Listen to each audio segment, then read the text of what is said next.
Gold, the metal that built empires, funded wars, and crowned kings, has just shattered every record in modern history.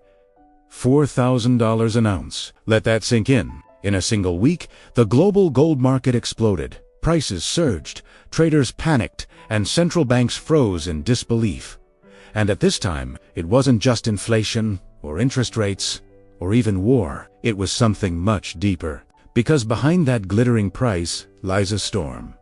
Political chaos in Washington, power struggles inside the Federal Reserve, and a global system starting to lose faith in the US dollar. This isn't just about gold getting expensive. It's about trust collapsing. The last time the world witnessed a surge like this, the year was 1979. Oil crises, inflation, Cold War tension. Gold hit $850. Today's $4,000 is more than a price. It's a warning. Something big is breaking beneath the global financial system, and gold, once again, is screaming before anyone else hears the crash. This story didn't start overnight. It began quietly in 2022, when inflation roared and governments flooded the world with printed money. Central banks raised rates, investors fled to safety, and gold began its slow climb. Every time interest rates went up, gold dipped slightly, but then came back stronger. Because what most people didn't see was this: the world's biggest economies were addicted to debt. The US government alone crossed $35 trillion in debt. Japan, over 260% of GDP. Even Europe couldn't escape. Investors started asking the forbidden question, what if the system itself is the risk? Gold had the answer. It became the silent hedge, not against inflation anymore, but against instability. And by late 2024, every shock from geopolitics to supply chains added another layer to the pressure cooker. The dollar was still king, but people had stopped believing in its crown. The stage was set for the perfect storm, and it all erupted when politics interfered with the one institution meant to stay neutral, the Federal Reserve. It started with a few angry posts, then press conferences, then actual threats. President Donald Trump accused the Federal Reserve, the world's most powerful central bank, of killing the economy. Behind closed doors, sources revealed he wanted to fire Jerome Powell himself. Now, here's where it gets dangerous. In global finance, credibility is everything. When investors believe the Fed is being manipulated politically, they don't wait, they run. Within 72 hours of Trump's outburst, gold jumped $250 an ounce. ETFs reported record inflows. And for the first time in years, traders whispered about a constitutional crisis shaking the dollar itself. Because if the Fed bends under political pressure, interest rate policy becomes a weapon, not a tool. And when that happens, investors can know the dollar can no longer be trusted. Trump's battle with the Fed might seem like internal US drama, but to the rest of the world, it's the sound of the global anchor chain snapping. In Tokyo, Beijing, and Riyadh, central bankers watched nervously. They saw what happened to every empire before this. Rome, Spain, Britain, when their currency's credibility cracked. And that's when the gold rush truly began. Because in a world where trust dies, gold doesn't need permission to rise. When fear hits the markets, you can always hear it before you see it. This time, it sounded like a stampede. Investors from Wall Street veterans to TikTok traders all ran in the same direction. Gold. In just one quarter, global gold-backed ETFs saw over $60 billion in inflows. That's not a shift. That's an exodus. Every hedge fund, pension, and private bank was rebalancing.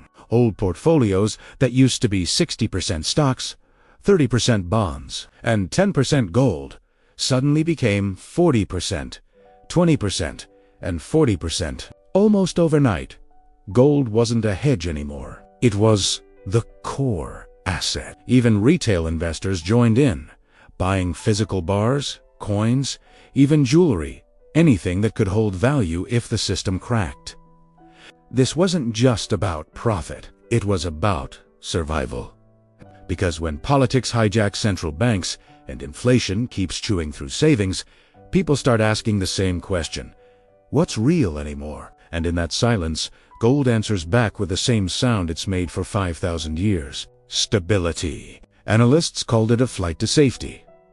But for the first time, safety had a color, and it was shining bright yellow. While investors were buying gold on screens, governments were buying it by the ton. 2024 marked a historic milestone. Central banks purchased more than 1,000 tons of gold in a single year, the most in modern history. And guess who's leading the charge? China, Russia, Turkey, Saudi Arabia, each of them cutting back on U.S. Treasury bonds and quietly replacing them with gold.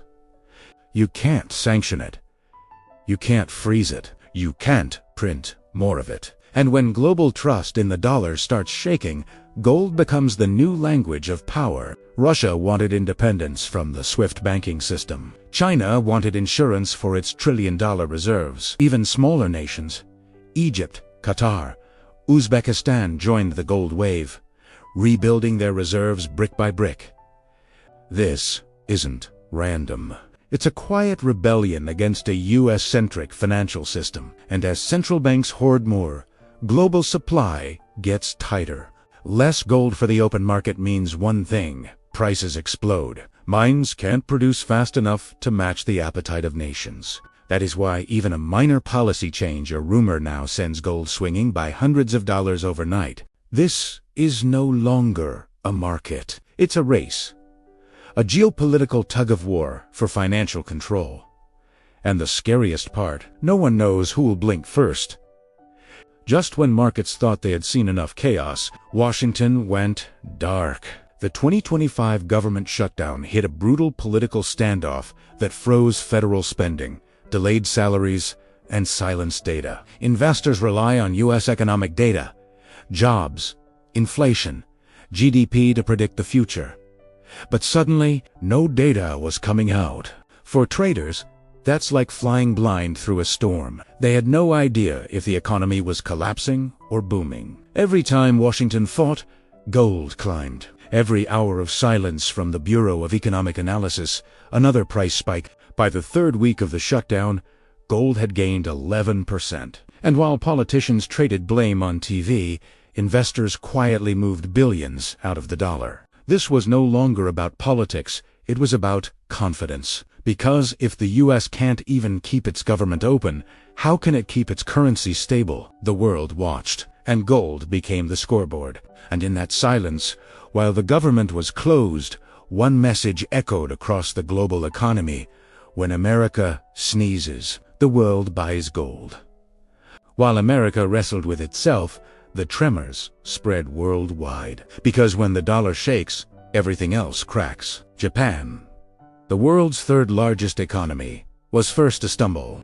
For decades, Japan fought deflation with near zero interest rates, but as gold hit new highs, the yen collapsed. And the new finance minister, dubbed the Iron Lady, responded with something radical. She unleashed massive fiscal spending to stabilize the markets. Result? Inflation surged, bond yields spiked, and Japan's investors joined the global gold rush. Tokyo's gold exchanges reported record volumes higher than even during the 2008 crash. Then came Europe.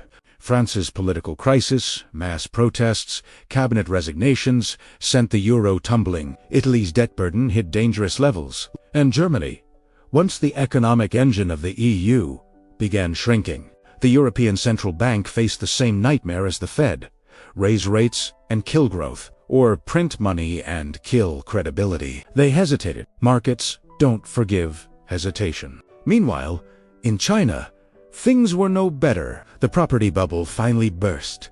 Tens of millions of unsold apartments, local governments drowning in debt. So Beijing quietly started converting its reserves, not into dollars, but into gold. And just like that, a global pattern formed. Every time a government failed to restore trust, gold became the escape hatch. From Tokyo to Paris, from Cairo to Sao Paulo, the dominoes fell one by one, until gold wasn't just an investment anymore. It was a rebellion. But let's be honest, this isn't only about charts and policy, it's about something deeper, primal. Humans fear loss more than they desire gain, and fear in economics spreads faster than any virus. When people start hearing words like recession, collapse, shutdown, they don't read financial reports, they act. That's why gold is different.